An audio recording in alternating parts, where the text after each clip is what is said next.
Bonjour à tous et bienvenue sur la chaîne YouTube de Monsieur Geek et de Monsieur Ciné. Nous sommes de retour après un bon mois d'absence et nous sommes là pour vous faire des critiques de films. Aujourd'hui, nous allons vous parler de Moi Moche et Méchant 3, donc le dessin animé un petit peu de l'été, de ce début d'été. Je dois bien avouer que donc moi j'avais beaucoup aimé les deux premiers. Alors le premier j'avais vraiment adoré. Le deuxième un poil en dessous, mais parce qu'il y avait moins l'effet de surprise, mais c'était assez sympa quand même.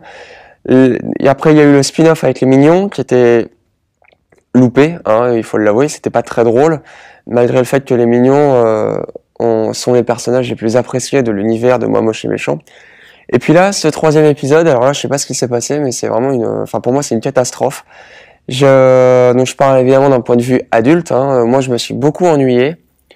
Pourtant le film démarrait bien, je trouvais que le méchant était plutôt drôle, avec son style un peu années 80, ringard mais à souhait, donc c'était plutôt bon, avec les bonnes musiques et tout. Donc ça commençait plutôt bien, puis après on sait pas trop ce qui se passe, mais justement on sait pas ce qui se passe, il se passe rien, donc on sait, donc sans spoiler bien entendu, que Gru a un frère jumeau, et il apporte rien. Il apporte rien à l'histoire, donc les 1h30 passent sans qu'il se passe rien. Il n'y a pas de scénario. Les Mignons, alors on sait plus trop quoi leur faire, alors on les met dans un endroit précis, donc je ne dis pas lequel non plus, même si vous le voyez dans la bande-annonce.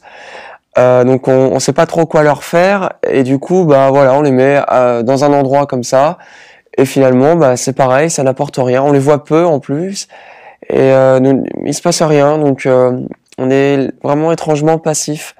Il y a 2-3 vannes qui sont rigolotes, mais c'est surtout au niveau du méchant. Le méchant est plutôt réussi, plutôt agréable, mais malheureusement il est mal exploité. Alors du coup voilà, on arrive à un troisième épisode qui s'essouffle, enfin dont la saga s'essouffle, et c'est dommage parce qu'il y avait pourtant de quoi faire encore, et s'il y en a un quatrième, pourquoi pas, mais espérons que ce soit un peu plus intéressant. Alors après, les mômes forcément vont adorer, vont trouver ça drôle, etc. Et bien entendu, c'est un film pour eux. Mais si vous êtes un adulte qui est accompagné, il y a des chances que vous vous endormissiez, pardon. Voilà. À bientôt.